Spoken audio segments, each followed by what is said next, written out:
Melissa Vega at the live desk. What's happening right now as we take a live look from the White House in Washington, D.C. Big news when it comes to immigration. The Trump administration announcing that officers will now be able to arrest migrants and carry out enforcement actions in and near sensitive locations like churches and schools. This move reverses guidance that for over a decade has restricted two key federal immigration agencies, Immigration and Customs Enforcement and Customs and Border Protection, from carrying out immigration enforcement in sensitive locations. ICE had set a policy back in place in 2011 preventing ICE agents from making arrests at sensitive locations. The Biden administration had put out similar guidance, but again, the big news here tonight, those enforcing immigration law will now be able to arrest migrants at those sensitive locations like those schools and churches. That is the latest from the Live Desk. All right, Mel, thank you for the update. From mass deportations to declaring an invasion, President Donald Trump has already taken several actions related to immigration. Some of those executive orders could have big impacts right here in the Lone Star State. Jordan Elder is live in Maverick County tonight with a breakdown of the new directives. Jordan, good evening. Jonathan, within just hours of taking office, the president signed about a dozen orders related to the border. He actually declared the situation here a national emergency. Now, some of these orders are about unlocking resources, freeing up military funding and personnel to travel down here and help with people crossing illegally. He's also designated cartels as foreign terrorist organizations. Now, when asked about using the military to help with cartels, Trump didn't shut down the idea. Border sheriffs tell me the immediate actions made them feel like they'll get more help with enforcement. That sent a message to the rest of the world that you won't come to the United States and be allowed in. Our borders are shut down. In Terrell County, Sheriff Cleveland tells us he deals with a lot of migrants trying to sneak in under the radar, and they deal with drug trafficking. He's hoping that the orders will help slow that down. Now, some of these orders could potentially face legal challenges. Of course, we'll keep you updated on that if it happens. For now, reporting live, I'm Jordan Elder. Jordan, thank you for the report. The president's plan to roll back the constitutionality protected right of birthright citizenship is already facing a legal challenge. 18 states are now suing the Trump administration to stop that very executive order. Here's a look at all of them. The 14th Amendment says all people born or naturalized in the U.S. are citizens of the U.S. The amendment was passed after the Civil War to ensure former slaves and their children were recognized as American citizens. As News 4 San Antonio's Stephanie Esquivel explains, the legal battle is expected to be a lengthy one. I live in a border town, so we deal with it a lot.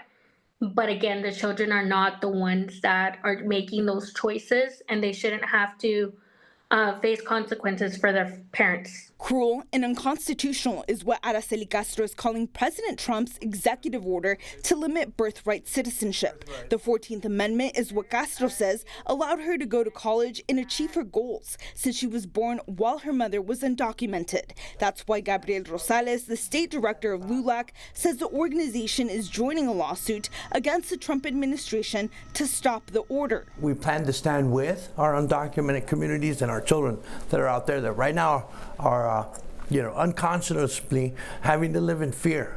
And that's not okay. Ultimately, it will be up to the Supreme Court to decide if President Trump's order is constitutional, according to law professor at St. Mary's University, Jeff Adicott. What we have done by custom, rooted in the 14th Amendment, has existed for a long time, but the Supreme Court has never ruled that the way we carry out that provision is constitutional or not constitutional. The process, according to Adicott, could take a while. This is not going to be decided in the next week, the next month. It's going to take probably about a year before it works its way up to the Supreme Court to give us a final opinion. So what happens in the meantime? Adicott says it's likely things will not change. For now, we're probably going to have an injunction that will stop the Trump administration from implementing this presidential directive until the Supreme Court decides one way or the other. Stephanie Esquivel, News 4 San Antonio. And this is our topic for our question of the day. We're asking, should children born in the U.S. to undocumented migrants get automatic citizenship? You can weigh in by going to our website, news4sa.com. The Trump administration is acting quickly on promises to secure the southern border. It puts rural Texas towns and counties in the spotlight. News 4 San Antonio's Matt Roy joins us now from Starr County, which could soon play a key role in President Trump's immigration policies. Yeah, thanks, Mandy. We're here in Rio Grande City, which is the largest town in Starr County, just about 15,000 residents. This small, impoverished town just got their first Starbucks about 3 years ago. But now this city, this town, this county, in fact, now gaining national recognition due to the possibility of having a migrant detention facility just down the road. And officials here in this town and nationally, they're accepting that attention. Starbucks, Whataburger, Panda Express, places that people in other parts of Texas might take for granted, but here in Rio Grande City, they're still a novel concept. All those restaurants were not there 3 years ago. It was just fields. This town and this county are quickly being introduced to the nation thanks to recent developments on the border. There are plans being developed by the Trump administration to use 1,400 acres of Texas land in Starr County to build a migrant detention facility to help facilitate the new administration's mass deportation plans. If it develops as one can imagine or propose, then again, it's going to have a positive impact in the city. RGC City Manager Gilbert Milan thinks the detention center can be good for the area, especially because the poverty rate for Rio Grande City is nearly triple the national average. It brings government employees, but independent contractors to the city. And all these people are going to be eating and staying at our hotels and eating at our restaurants, local restaurants.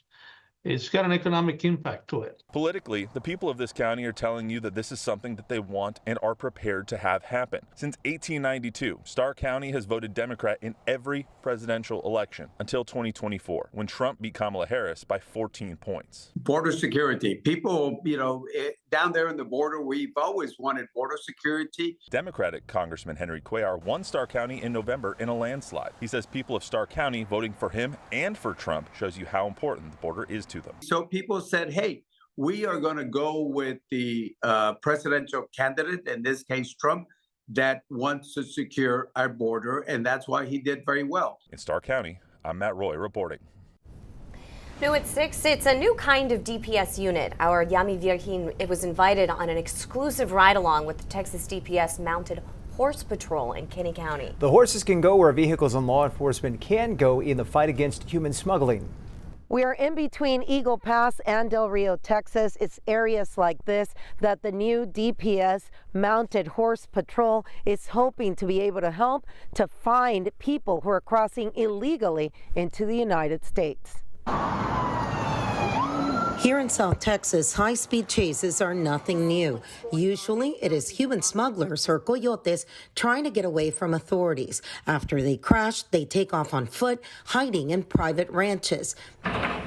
This is where a new unit of the Texas Department of Public Safety, or DPS, is hoping to help where cars cannot go. It was early morning in Kinney County. This is where we were invited to meet the new unit. I decided to join because I felt like it's a great asset for the department, and it's a great asset for the citizens of Texas. Trooper John Duran and the members of the unit get here early to a private ranch where their 6 horses are kept. Troopers feed them and have them ready to go by sunrise. If there was bailouts overnight or a bailout going on right now, or bodies moving through the field at the moment, then we'll quickly respond to that event. That call came right away. The unit drove an hour to help the Zavala County Sheriff's Office find a vehicle that was in pursuit earlier in the morning and crashed through the fence of this ranch. The horses here can go for miles, breaking through the brush. The troopers have deployed the horses, and we're going to assist with tracking the signs that the vehicle has left on the ground, and hopefully gives us a good direction of where the vehicle might be at. So the vehicle's still in here? Yes, ma'am. You're not just looking for the driver? Correct. Within 15 minutes, the mounted troopers find the vehicle, but no drivers or migrants. They will continue their search. You have a height advantage of being able to see maybe bodies that have been laid up in the grass. If you're tracking people and they lay on the grass. The mission is challenging, but the troopers know this will help curb illegal activity and possibly save lives. Between Eagle Pass and Del Rio, Texas, I'm Yami Virgin reporting. And for an in-depth look at the crisis at the border, be sure to listen to Yami's award-winning podcast, Immigration Crisis, The Fight for the Southern Border. It is available in English and Spanish, wherever you get your favorite podcasts.